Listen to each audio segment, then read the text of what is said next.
Glória a Deus. Levante sua Bíblia comigo e diga: eu sou o que a Bíblia diz que eu sou. Eu posso o que a Bíblia diz que eu posso. Eu faço o que a Bíblia diz que eu faço. Eu sou amigo de Jesus. Deus será glorificado. Pode sentar, povo de Deus. Como é bom estarmos já no último domingo de janeiro, olha só. Está passando rápido. Está se cumprindo, né? O que está escrito. Que nos últimos dias, os dias seriam abreviados. Tá bom. Hoje não falta água, é isso aí. Tem mangueira ali também. Obrigado, viu? Louvores maravilhosos. Deus abençoe, viu? Quem está nos dando a alegria da presença hoje à noite aí, nos visitando? Dá só um sinalzinho assim com a mão. Dá um tchauzinho aí. Sejam bem-vindos em nome de Jesus, viu? Muito bom ter vocês aqui com a gente. Que Deus abençoe a vida de vocês e que vocês se sintam bem aqui na casa do Pai. Abra sua Bíblia no Evangelho de Marcos, capítulo 4, versos 30 ao 32. Nós vamos meditar nessa parábola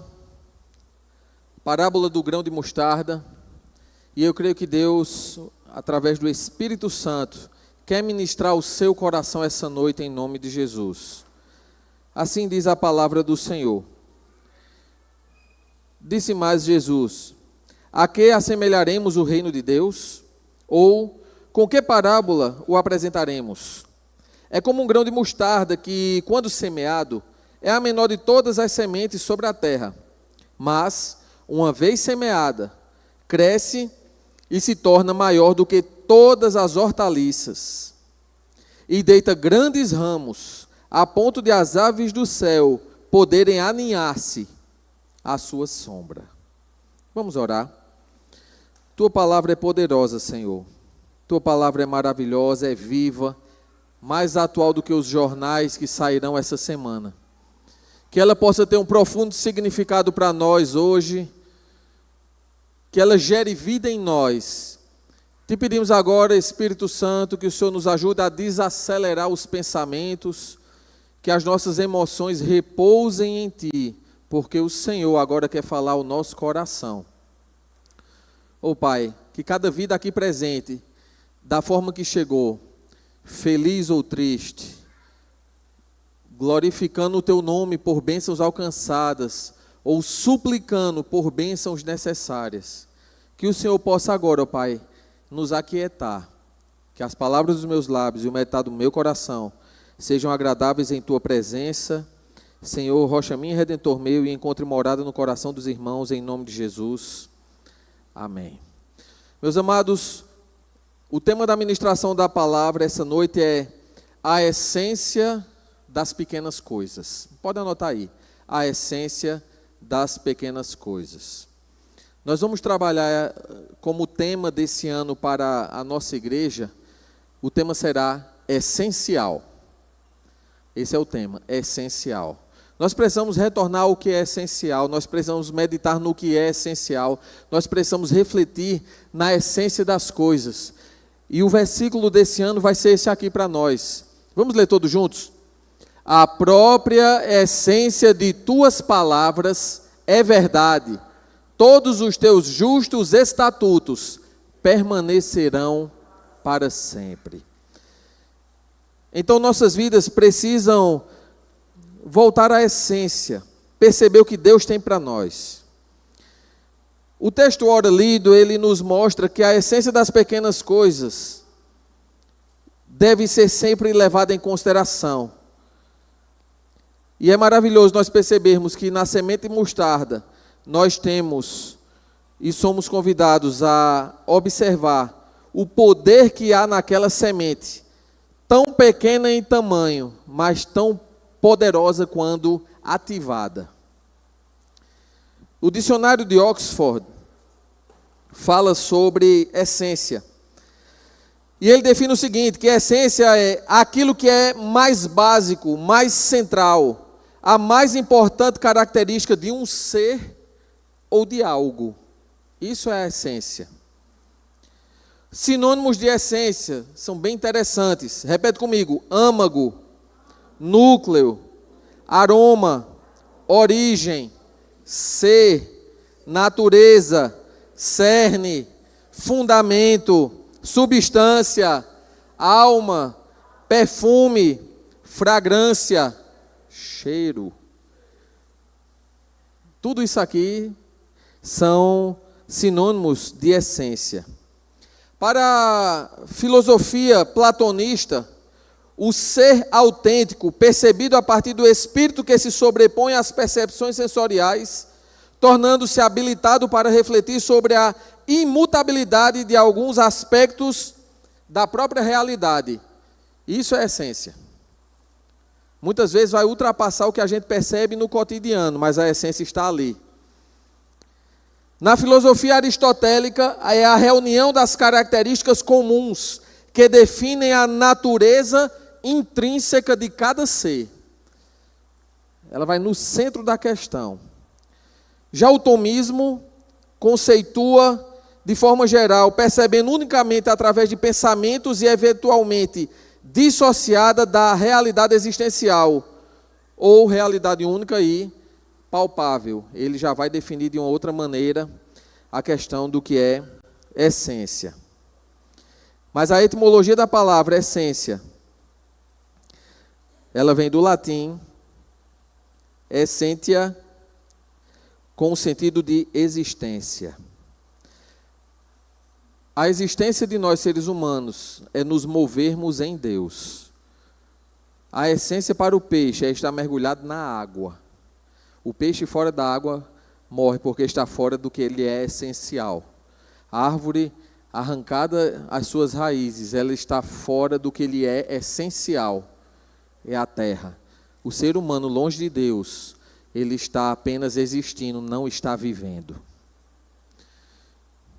E o texto que nós acabamos de ler, ele na verdade é um convite a pararmos para refletir sobre as nossas próprias vidas, para percebermos que na essência da semente de mostarda, que o seu poder aflora quando plantada. Após isso, ela tem que morrer para poder gerar vida. Quantas vezes você teve que morrer nas suas reações diante de algumas ações negativas de pessoas como seu marido, sua esposa, seus parentes, seus amigos, alguém do seu relacionamento no trabalho, na faculdade, na igreja? Quantas vezes você renunciou para poder estar de pé? Essa parábola, ela representa, segundo o pastor Dr. Russell Shedd, o contraste dramático entre o reino que parece insignificante agora e o seu futuro glorioso que o aguarda.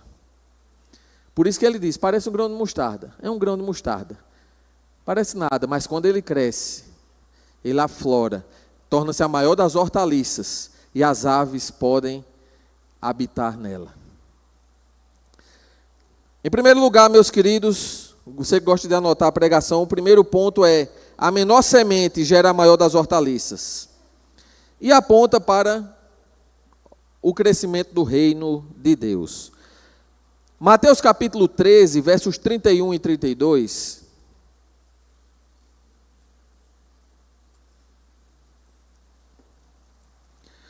Diz assim: outra parábola lhes propôs, dizendo: o reino dos céus é semelhante ao grão de mostarda que o homem, pegando nele, semeou no seu campo, o qual é realmente a menor de todas as sementes, mas crescendo é a maior das plantas. Faz-se uma árvore, de sorte que vêm as aves do céu e se aninham em seus ramos. Essa parábola ela é repetida em Mateus. E é bom a gente lembrar que Mateus, necessariamente, ele foi usado por Deus para falar a um público específico. Marcos para outro público também. Então Deus ele fala para as pessoas, mas as pessoas precisam querer não só ouvir, mas desejar aplicar.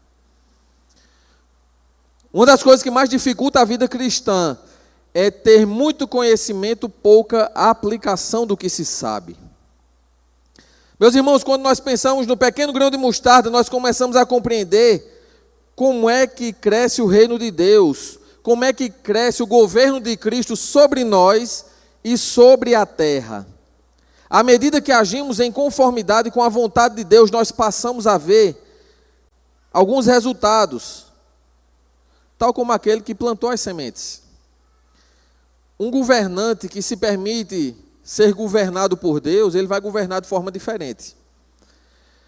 Mas as pessoas hoje, mais do que nunca, têm um forte argumento: não tenho tempo. Pastor Emerson Borges, um amigo nosso, lá de Recife, sempre tentava falar com um amigo dele, que é delegado, lá naquela região, e ele sempre dizia: não tenho tempo, não tenho tempo, não tenho tempo. Até que chegou um dia que, por um infortúnio lá da vida, esse delegado foi recolhido à prisão, e aí o pastor Emerson foi visitar ele lá na cadeia, e perguntou: agora o senhor tem tempo para ouvir o evangelho? Lá dentro ele se converteu, e hoje prega o evangelho. Meus irmãos, nós precisamos voltar à essência do que realmente Deus é para nós. Mas eu quero falar para vocês, orientado pelo Espírito Santo, para você perceber o poder das pequenas coisas. Eu quero falar para vocês sobre o poder do pensamento. Pensamento aos nossos olhos parece uma coisa tão pequena. Para alguns, um pensamento não é nada. Tem gente que, quando a gente vai conversar sobre a força do pensamento e das palavras, diz que nada, isso é conversa furada.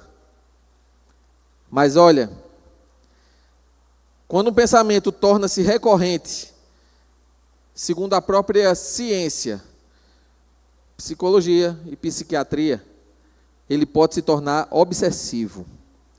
De acordo com uma matéria da Clínica Nodari de Neuropsicologia e Psicologia, o que são pensamentos obsessivos? São ideias insistentes.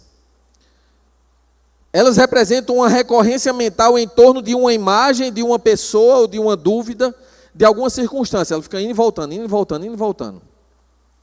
E aí eu listei aqui, baseado nessa pesquisa, características de pensamentos obsessivos negativos. Um deles ocorre várias vezes ao dia. Outra, costumam ser irracionais ou no mínimo de lógica duvidosa. Outra característica, surgem do nada, sendo difícil descartá-los ou substituí-los por outro assunto. Se manifestam em horas importunas, como momentos antes de dormir, logo ao despertar ou durante uma conversa. Outra característica, assume o controle da mente, atrapalhando a concentração. Olha a força do pensamento recorrente. Nos trazem interpretações terríveis sobre o que pode acontecer, parecendo cada vez mais reais na medida que se repetem. Outra característica, induzem a reavaliação de eventos e atitudes do passado, não com o objetivo de superação, mas apenas a ruminação de culpas e a repetição de arrependimentos. Se a gente traz, outra coisa interessante, levam a uma autocrítica excessiva. Eu não presto, eu sou burro, eu sou incapaz, eu sou gordo, eu sou magro, eu sou incompetente, ninguém me ama, nada na minha vida dá certo. A gente tem que repreender em nome de Jesus, porque espiritualmente a gente sabe que o inimigo, ele lança setas inflamadas contra nossas mentes, que são sugestões de pensamentos para nos colocar para baixo, mas ele está repreendido em nome de Jesus. E nós precisamos conhecer o estratagema, a forma que ele age, para que a gente possa saber reagir contra o inimigo.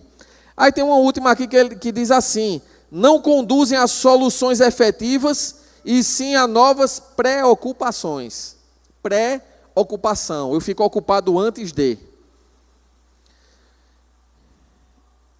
Possíveis causas de pensamentos repetitivos: traumas emocionais, excesso de responsabilidade, perfeccionismo, ansiedade, preocupação com resultados ou eventos que representam mudanças de vida, insegurança, medo, pensamentos supersticiosos, períodos de elevado estresse cotidiano. E o principal motivo para se preocupar com o pensamento obsessivo é a sua frequência e intensidade. E aí, a Organização Mundial de Saúde, através do CID, que é Código Internacional de Doença, vai listar aqui algumas doenças que ele pode desencadear. Um pensamento, viu? A gente está falando de um pensamento. Porque tem gente que acha que coisa pequena não faz diferença nenhuma, não.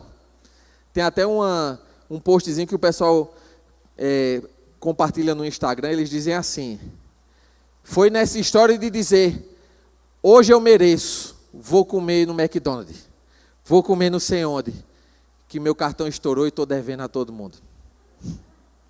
É de pouquinho em pouquinho que as coisas vão, muitas vezes, acontecendo. Por exemplo, fala sobre a perturbação obsessiva compulsiva, que é o POC. Ou tem um outro, síndrome do pânico. Tem também o TAG, transtorno de ansiedade generalizada. Pode também desencadear depressão clínica, depressão pós-parto, TDC, que é o transtorno dismórfico corporal, distúrbio de acumulação, transtornos alimentares, fobia social ou TEPT, transtorno de estresse pós-traumático. Você percebe a força de um pensamento que vai se repetir? Você está notando que quando Jesus fala sobre a semente de mostarda, que parece tão pequeno, ela faz algo extraordinário? Eu peguei um exemplo, irmãos, negativo, mas que também pode ser positivo, que se seu pensamento estiver com a mente de Cristo, a sua vida vai romper, a sua vida vai funcionar, o seu casamento vai prosperar, Deus vai sarar em nome de Jesus, a sua vida vai prosperar em todas as áreas para a glória do nome dEle, onde você colocar a sua mão, abençoado será, porque está escrito.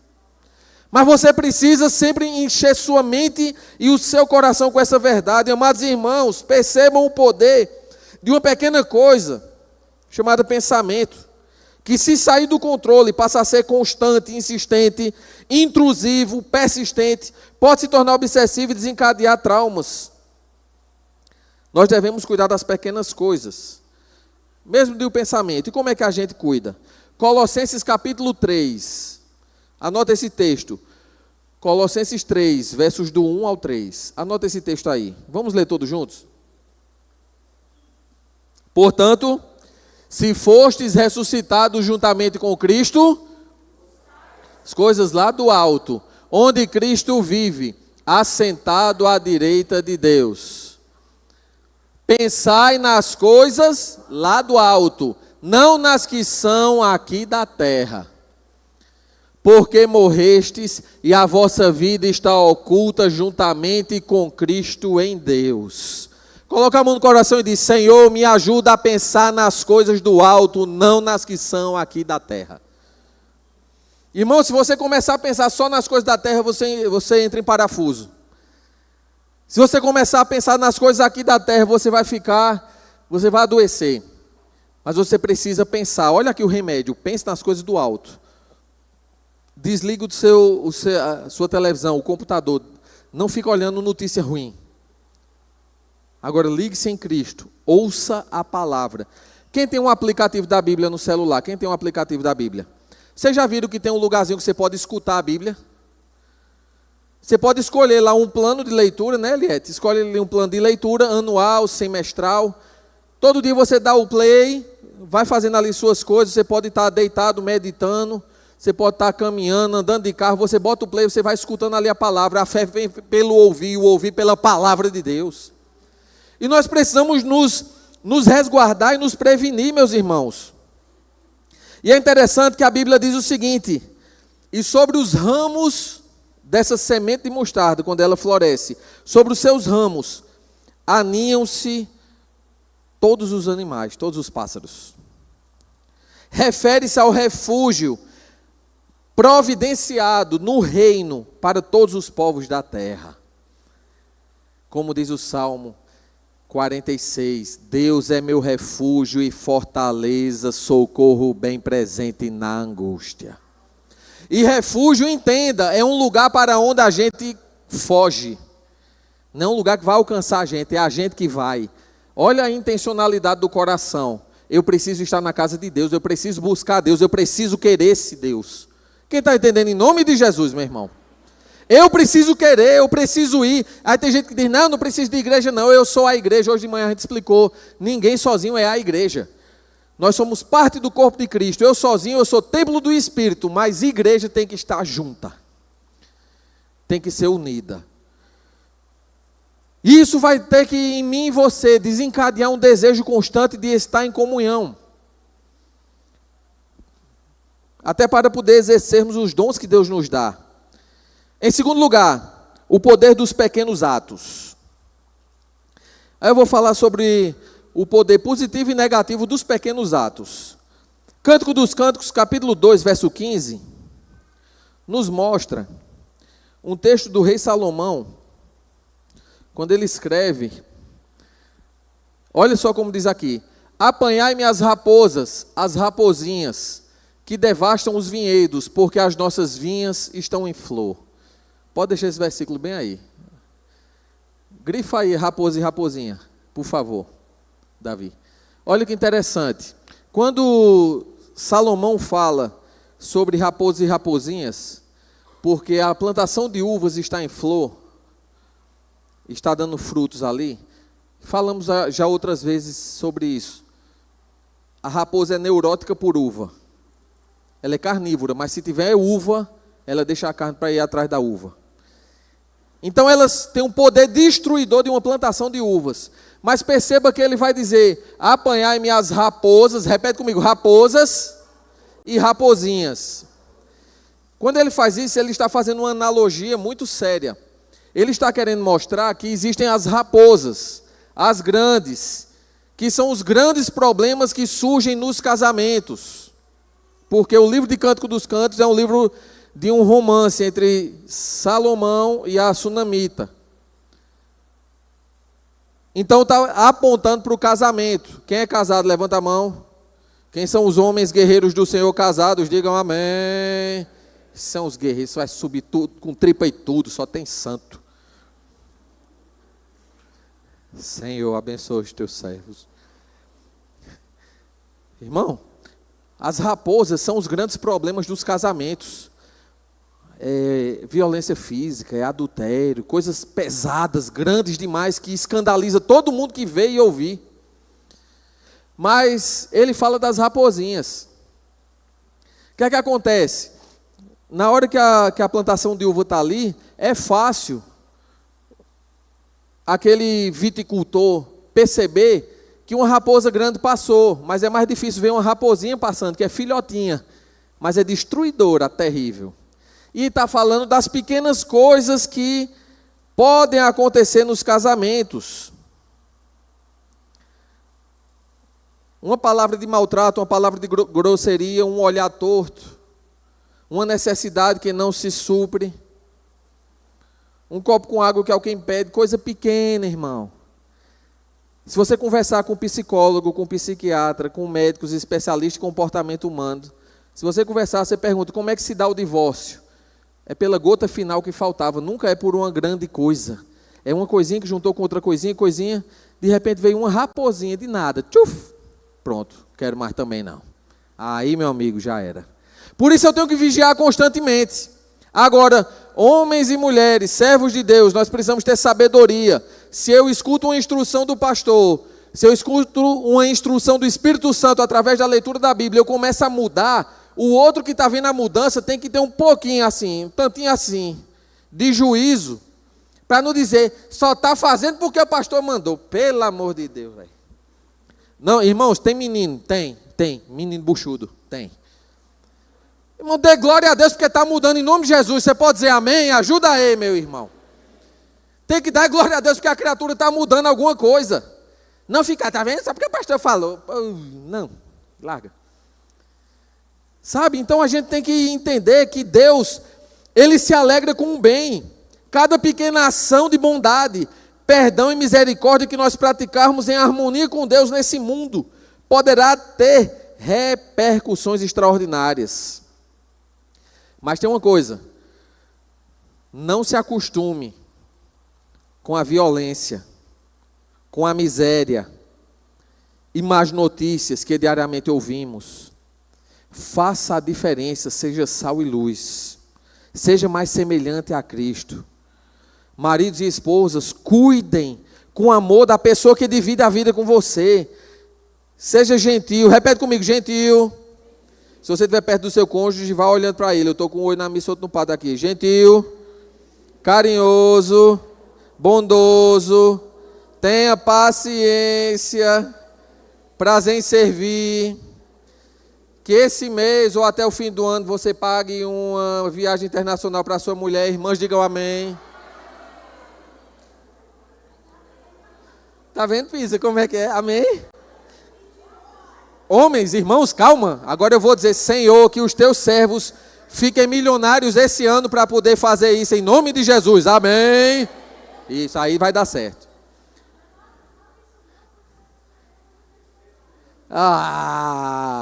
Cada coisa em seu lugar, jovem. Cada coisa em seu lugar. Eles deixam tu na Disney e vão para a Europa, vão passear. Mas olha, seja gentil, carinhoso, tenha prazer em servir, seja uma bênção. Porque, meu amigo, a Bíblia tem um versículo que diz assim, apesar da Bíblia estar dizendo especificamente um homem falando de uma mulher, vale para os dois, tá? Vale para os dois. Está lá dizendo assim, é melhor morar no meio do mato do que morar dentro de uma casa com uma mulher rixosa. Diga aí. Alguém gosta de mato aqui?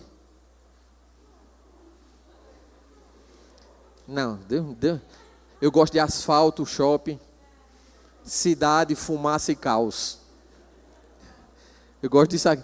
Não, mas imagina, quando ele diz mato, é meio do mato, é tipo largados e pelados, aquele negócio lá que você não tem nem como se... Meu Deus, eu não tenho água, eu não tenho comida, é melhor estar lá do que numa casa com a mulher que fica todo dia, pererê, pererê, pererê, pererê, pererê. Quem aguenta? Do mesmo jeito o homem, que tem uns caras que só o sangue do cordeiro, Deus me defenda. Que reclama o dia todo, que murmura, que critica. Não é de Deus, irmão. E essas pequenas coisas precisam ser observadas no matrimônio. Torne a vida leve, torne a vida prazerosa.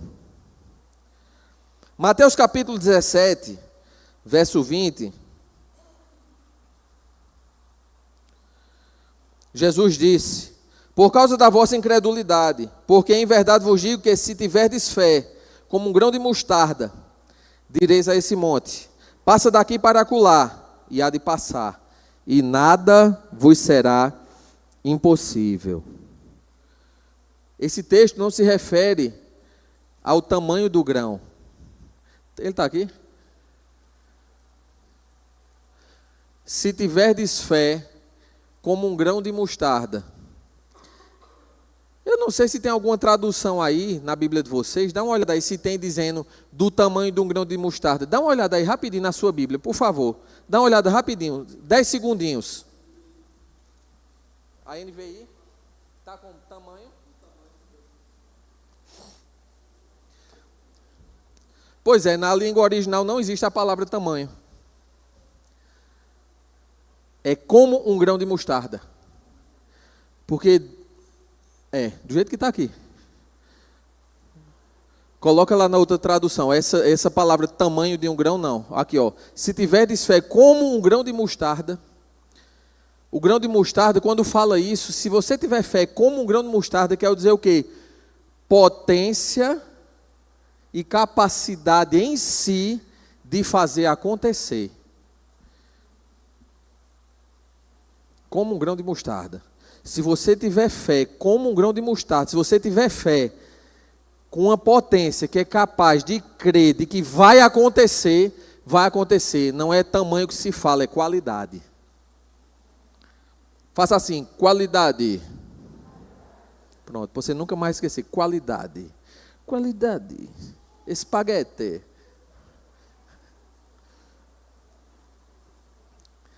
Sabe, meu irmão, eu e você precisamos entender que não é o tamanho em si, mas é a qualidade, é o tanto que eu confio, é a certeza do Deus que eu sirvo. E aí a gente percebe algo fantástico, que no valor das pequenas coisas, Poder de pequenos atos, nós temos um exemplo no 2.2 dentro desse segundo ponto. Pode escrever aí, Gadareno, Marcos capítulo 5, verso 15. Aquele texto ali do Gadareno mostra que Jesus atravessou o mar. Olha só. Indo ter com Jesus, viram o endemoniado, o que tivera a legião. Repete comigo, assentado, vestido em perfeito juízo, e temeram. Pode deixar esse versículo aí. Olha só. Jesus Cristo, ele teve um desejo no coração. Chamou os discípulos, a gente vai atravessar o mar. Mas para onde, Jesus? Lá para Decápolis, que é uma região de 10 cidades. Entre elas tinha Gadara ou Gerasa. Mas lá é uma terra de gentios. Perguntei, não, bora. Aí foi. Atravessou o mar para falar com um endemoniado. O endemoniado, ele na verdade vai representar para nós aquela pessoa desacreditada pela sociedade, incorrigível, que não tem mais jeito. Mas Jesus, com um ato aos olhos de muitos tão pequeno, atravessa o mar e pisa em Gadara. Perceba que no texto, no contexto em geral, se você for ler essa história do Gadareno, você vai ver algo muito sério. Que Jesus, quando vai até lá, o endemoniado vem até ele. Mas são os demônios dentro dele. E Jesus pergunta, quem é você? Legião é meu nome.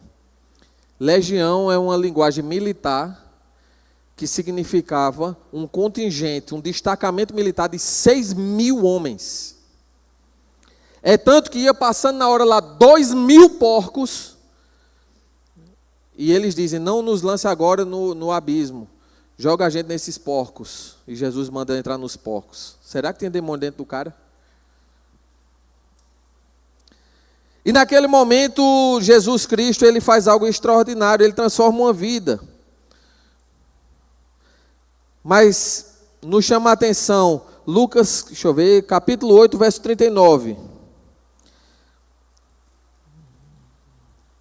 Lucas 8, 39 diz assim, Jesus dizendo para o Gadareno, depois que foi encontrado limpo, vestido em perfeito estado, volta para casa e conta aos teus tudo que Deus fez por ti.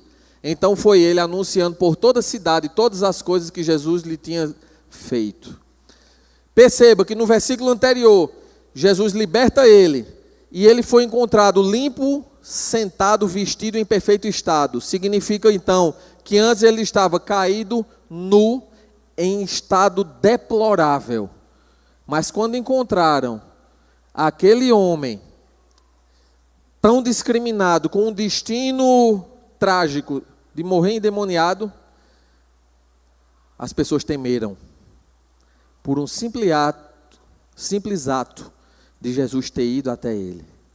Irmão, o simples ato de você sair da sua casa e falar de Jesus para alguém, visitar alguém e orar pela pessoa, se importar com o outro, essa simples atitude para você pode parecer pequeno, do tamanho de um grão de mostarda, mas pode ter a potência do grão de mostarda e transformar uma vida para sempre em nome de Jesus.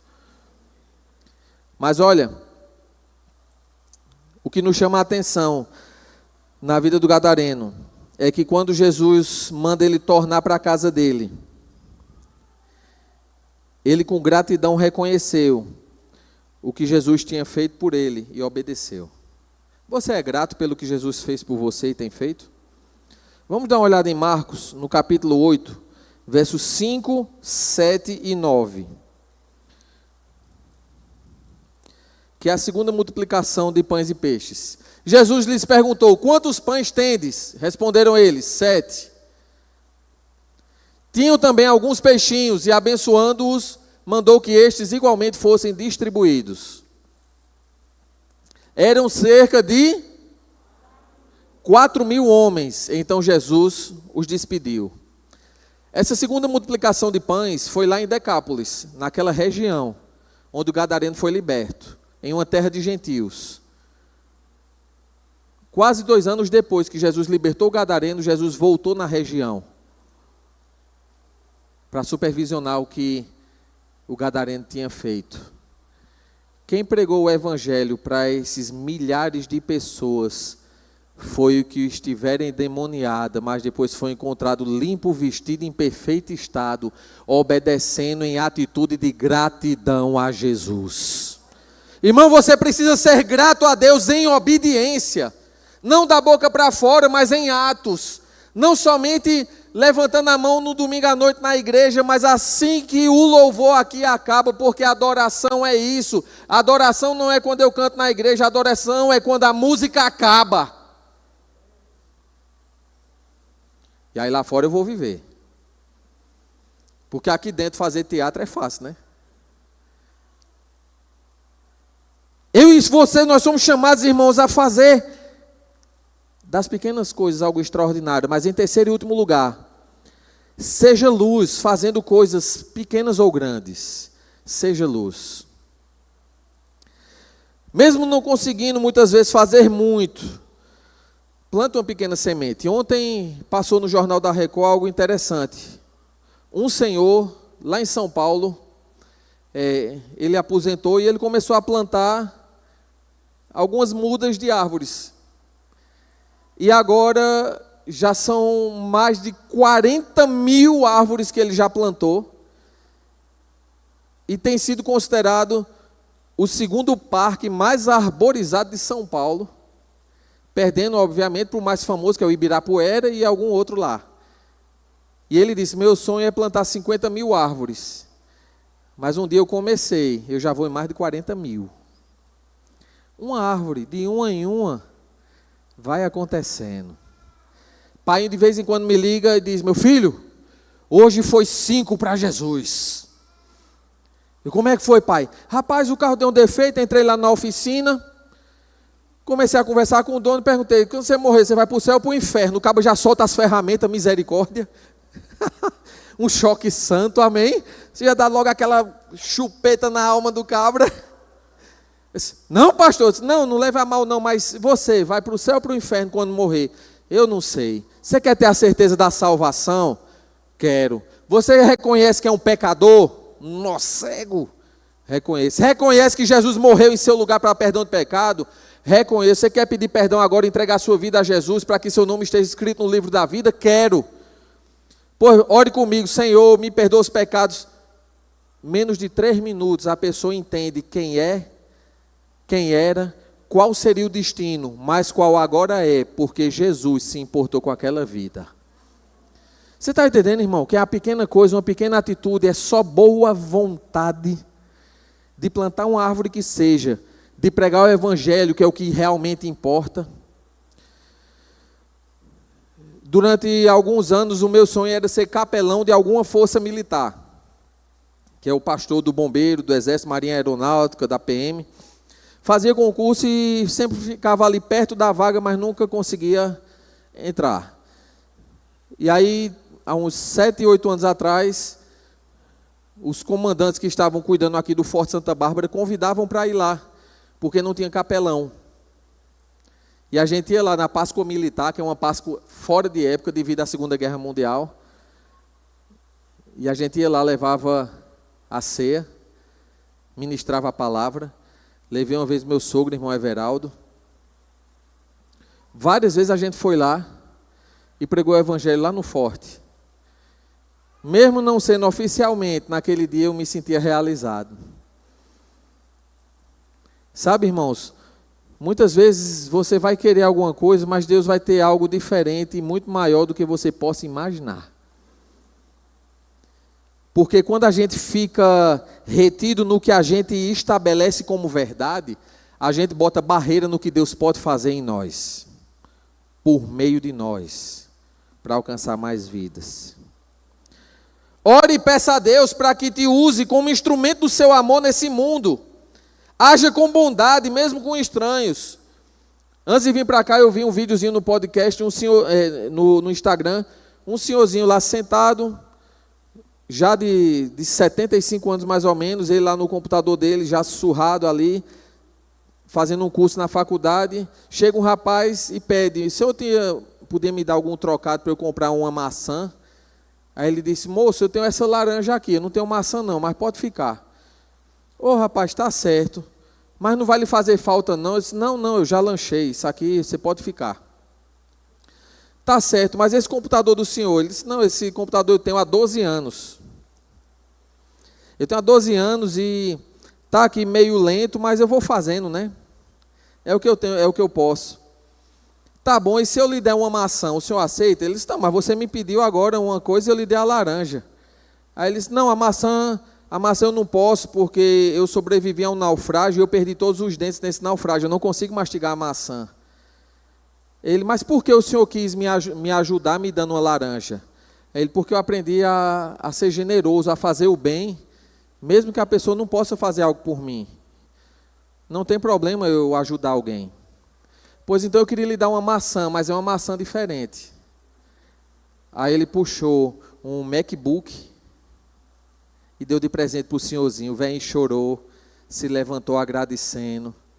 Aquela história: generosidade gera generosidade. Sabe, irmãos, são coisas que muitas vezes nos passam despercebidas, mas faz tanta diferença. Outro dia, no trânsito, todo mundo parado no sinal, e aí de repente o cara da frente sai, corre para o carro que estava atrás dele, e empurra o capô, porque o capô da senhora que estava com uma criança no carro estava aberto, e ela não tinha visto. E ele foi lá e trancou e deu um joinha. Ela até se assustou, porque viu o cara correndo, né? Irmão, que você possa ser nessa semana a mão de Deus para abençoar alguma vida com um gesto, com uma atitude. Acima de tudo, na sua casa, no seu casamento, para os seus filhos, para a sua esposa, para o seu marido, para quem vive com você, na sua igreja, na sua escola, onde você estiver. Haja com bondade, ajude os necessitados. Um desafio: deixe o bife maior para quem está perto de você. Agradeça quem te ajudou. Pense no bem-estar do outro. E aí a gente caminha aqui, meus irmãos, já caminhando aí para encerrar, já. Hoje nós percebemos, por exemplo, nas grandes multinacionais, tem sido implantado o sistema 70-30, desenvolvido pelas três grandes Big Techs do mundo, Apple, Google e Microsoft. Eles preocupados com o desenvolvimento dos adolescentes e jovens e a grande massa do mundo aí da juventude que não está conseguindo nem estudar nem trabalhar, estão sem futuro nenhum.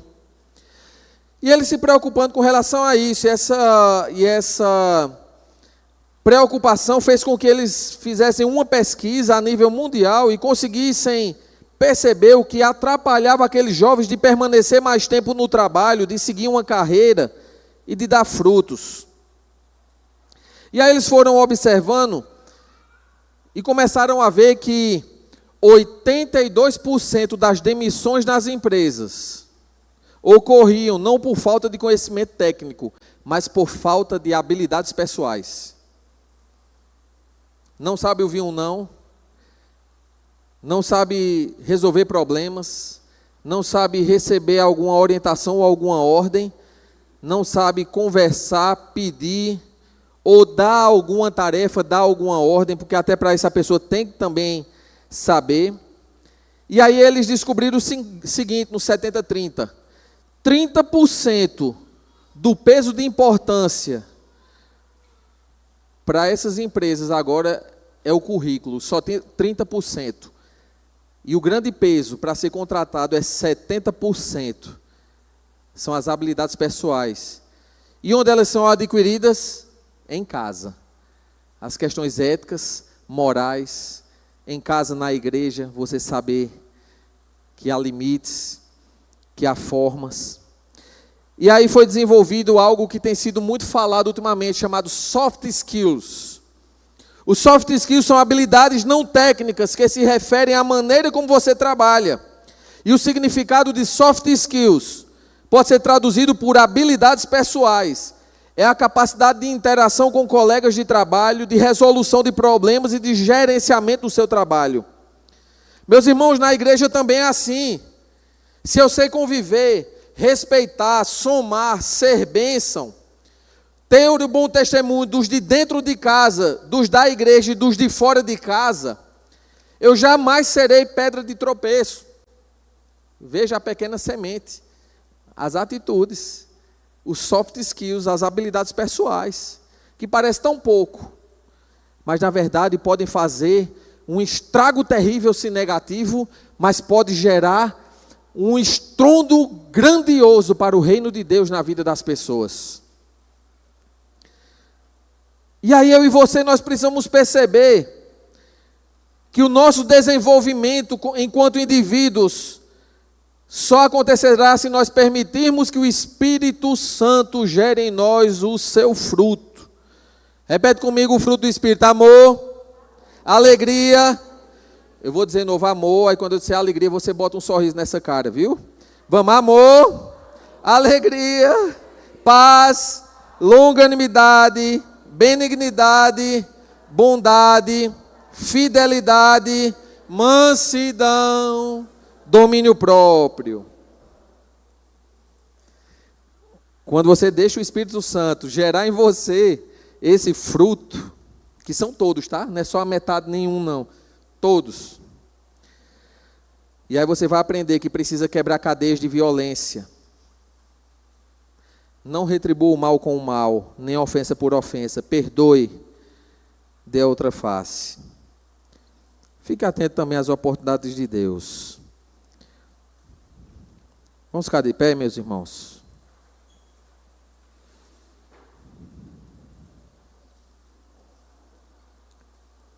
Vamos orar.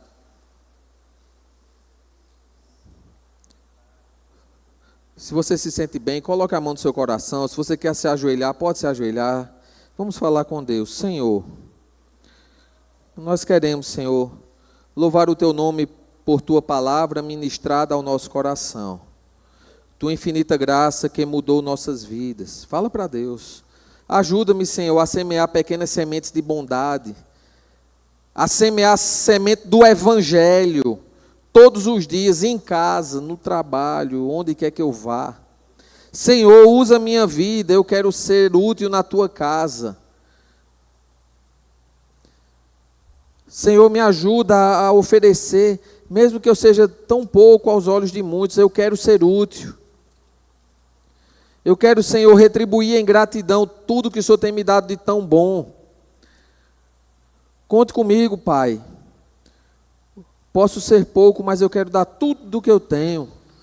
Eu quero ser igual o grão de mostarda. Posso, aos olhos dos outros, não ter tanta importância, mas eu sei que o Senhor me ama.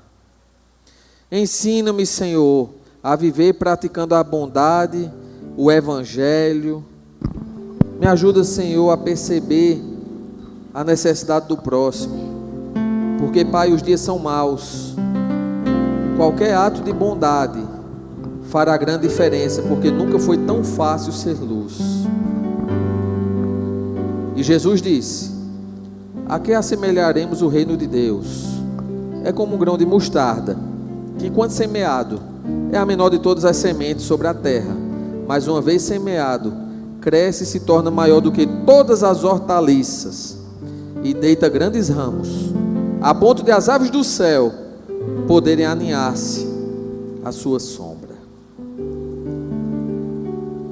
Adoremos ao Senhor.